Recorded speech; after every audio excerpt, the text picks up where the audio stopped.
Mr. Blewett, how are you, son? Very well, Dave. Good to be here, mate. Good stuff, good stuff. The last time I saw you, we were getting chucked out of a casino in Stratford. No comment. Wasn't me. Oh, no, we've got the same hats on today. So to be fair, I was there as well, and it was you getting chucked out of a casino. Me and Darren were very innocent. I'm not comfortable with this slander going on so early on in the show, but hopefully we won't get chucked off the airwaves tonight. We shouldn't do if we don't swear, so it's going to be quite difficult with us three in the studio. But to be honest, there isn't much to swear about at the moment, and if you was to swear, it'd be words of joy, I think. The good times are back for West Ham.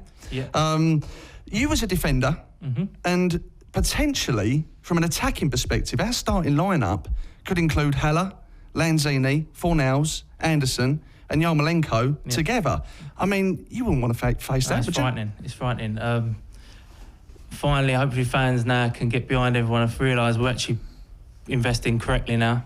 Going forward, it is, on paper, it looks frightening. So, obviously, bits of work to do during pre-season, but if they get together and they do what they should do, it's looking good, Dave. It's looking really good. Do you think this signing, because it is a massively hyped signing because of the fee, the PR behind the player, do you think it's kind of further raised expectation levels of us this season? I think naturally it will. Yeah. And what are those expectations, in your opinion?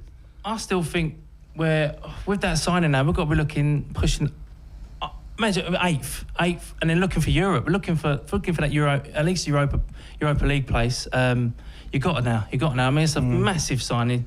It's a statement signing, and going forward now, we look frightening. We look very, very good. X gon' give it to you. Wait for you to get it on your own. X gon' deliver to you. X gon' give it to you. He gon' give it to you. X gon' give it to you. I'm already. Time flies. Darren must have been inspiring. Well, I'm playing that to show a form of appreciation for you, because I know that doing what you do, there are highs and there are lows. I know that the lows are dealing with the pond life on Twitter that kind of give you a bit of stick on a daily basis, but you know, the Haller signing isn't necessarily a surprise to most of us because we've been kept up to speed week after week from your good self. So firstly, congratulations, mate, on once again smashing it in this transfer window, not just with the players, but with all things West Ham. So good for you on that. Secondly, like every other West Ham fan, mate, you must be buzzing. Yeah, I'm buzzing. A shout out to Sean Wetson as well, because these things, in terms of the news, trying to bring it as accurately as you can, you know, it's you have to build up a network of sources, and the good thing is that I've got mine, he's got his, and we can speak quite regularly and sort of verify things to make it legit and make it so that it is accurate. And you know, we reported the interest in Haller, I think it was like in May time was the first time I mentioned his name, so you're right, people should have known about him. And just do the little shh to all the haters out there.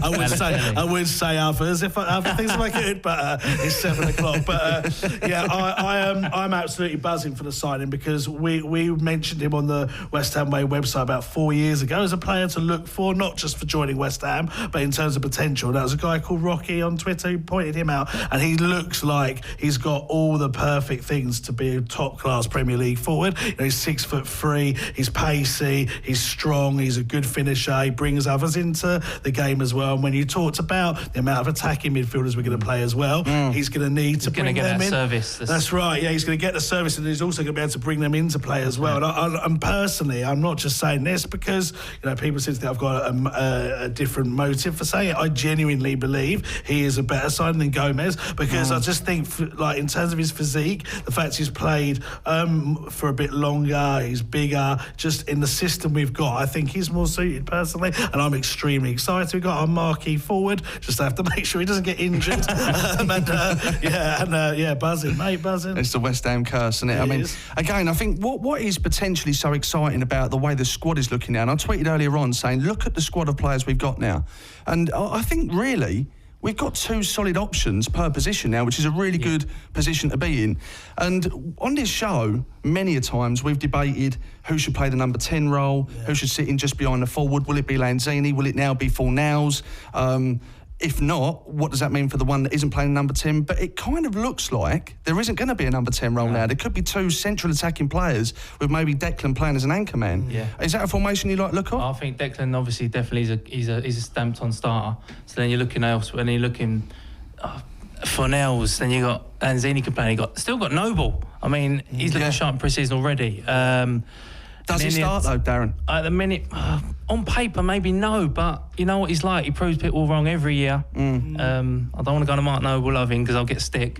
But he proves people wrong every year. But it's not just that. We've got Yarmolenko and Anderson on the wings. It's just such a good time to be a West Ham fan now. And everyone's got to be happy with it, definitely. But I would definitely look to play Declan, and then to be honest, Fornells is a nailed on for me at the minute. What I've seen him in the under-21s, he was frightening. Yeah, he looks good. And there's one other.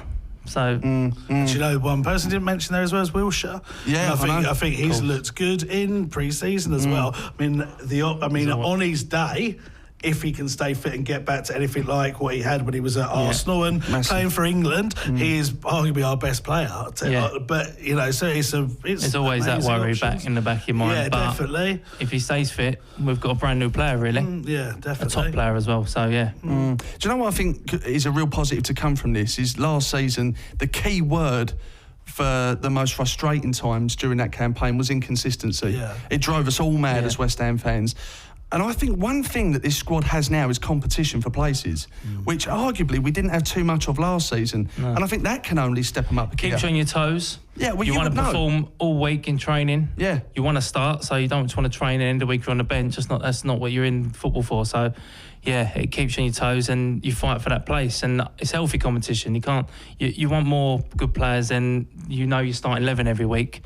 There's no competition there, then you can't get better then. Yeah. You can't get better as a team, as an individual. So, yeah, it's brilliant. I'm buzzing with the signing and how the team's shaping up so far. Is your expectation raised in terms of a league finish after the announcement of Haller? 100%. I think it has to be because we've just signed a top forward. He's got a great record for. In Germany and in Holland. He's scored well for the French youth teams. He hasn't played for the senior side yet, but hopefully if he proves himself in the Premier League, that will also come. And I think he's exactly what we need. And if you had given me the option at the start of the season, you could either have a Nautovic or Muggo, as we call him on this show now. And your mate, Dave, isn't he? Yes, and I'm going to try and pronounce this correctly, Allaire. Shout out to our mate Dave from Manchester. Dave from Manchester. They're good mates, you can tell. Exactly. Saw the earth in our day. It's because I was trying not to call him the name you call him. Joking. Andy hasn't got a name for you, really. Well, Manchester Andy. Yeah, Manchester Andy. Not very original. No. Go on, tell the story anyway. Sorry. And he sent us like a pronunciation guide how to say Allaire correctly, so that I don't get the stick I usually get for Perez. And he sounds fun. I want to meet him. He probably will meet. He came to an event. He comes to the events and stuff. But anyway, what was my point? About. He's a world-class striker in my opinion, and I think that was what I was going to say. If you was to give me the option of a Nautovic or Allaire at the start of the season, I don't know the baggage that is going to come with a Nautovic. I'm literally judging them on who I think's the better player and who's better for our system. I know it's unproven, so it's a bit of a risk saying this, but I think Allaire is better than a Nautovic, and so therefore we have to be aiming higher because we've got a better forward now. Definitely, yeah. I mean, I've done the standard look at YouTube clips of a player that I've never heard of before, and it doesn't mean it's a bad thing if you've not heard of them. I've come to expect that, especially with my knowledge of European football, and that lets me down massively. But what's good is, like every player you'd watch on YouTube, they look great. But everyone inside the game is talking so highly of him. And, pundits, people at a decent level, fans of the Bundesliga are saying this guy is special. Yeah, it's an inflated price when you look at it. But, as I said, it's not in this day and age. But if he's proven goal scorer, we've got the money to invest. So I'm just hallelujah. We've actually invested in a proper striker now. No excuses now. So I think a good judge for me as well is there's a friend of mine who's on Sky, Michael Bridge. I feel like I'm name dropping a lot at the moment, but Michael Bridge, and he's on the transfer show, and he's a big Tottenham fan. And I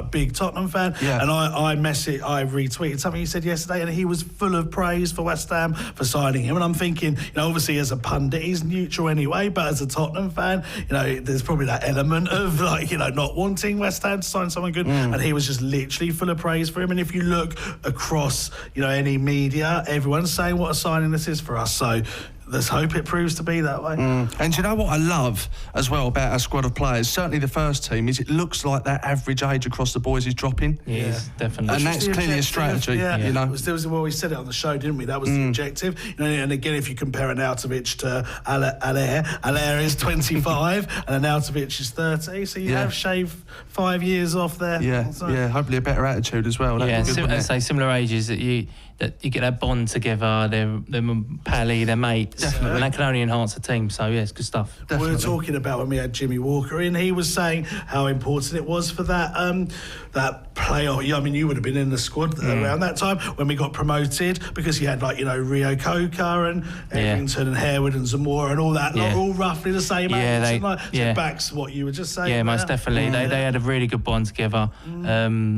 Obviously I was on the fringes of it, but I see it day in, day out, and you know what Jimmy's like, don't you? So the characters in that team was it helped get promoted. That's exactly what it was.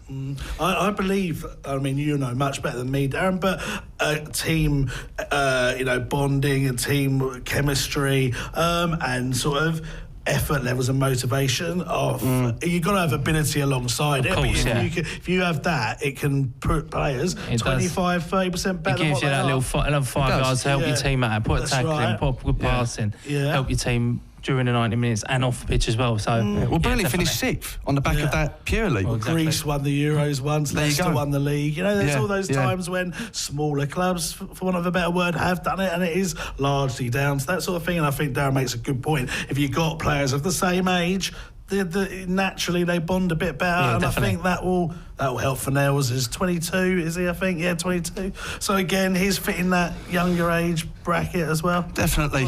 4 words that you don't often hear West Ham fans say or like to say: credit to the board. Credit where credit's due. I mean, I know it's been widely reported by yourself as well that there isn't necessarily a hell of a lot of money to spend. I don't think we was ever going to replicate last summer's spending. Right. But then, having said that, my counter argument to that was, I think people overlook that you need continuity in the squad. You don't want to be spending hundreds of millions of pounds every single window on brand new players coming in and players going out. So you've got that continuity to start with, and credit to them. I mean, I was speaking to Jack Sullivan today about something completely irrelevant, and he was saying, because he's just been to Sardinia with his family, but he said that Dave Sullivan stayed back to get that deal done. So I've got to be honest, as a fan, I was getting very frustrated with the board. I was one of them. Which, I mean, everyone was. Yeah. And I put in vocal back before, but you've got to give them credit for the signing. I mean, don't get me wrong, the money's there. You can't hide behind no more, but they've made the sign, they've got the deal over the line. And that's the main thing. I mean, I think they've done a few bob on Bolton, from what I'm hearing. I think that aside, out of that now. Yeah, right. Okay, good. I don't know too much about it, but I think they have pulled out. Yeah, it did make me chuckle when I saw that story. With Len Bolton, 25 million or whatever it is. So you just can't make it up, can you?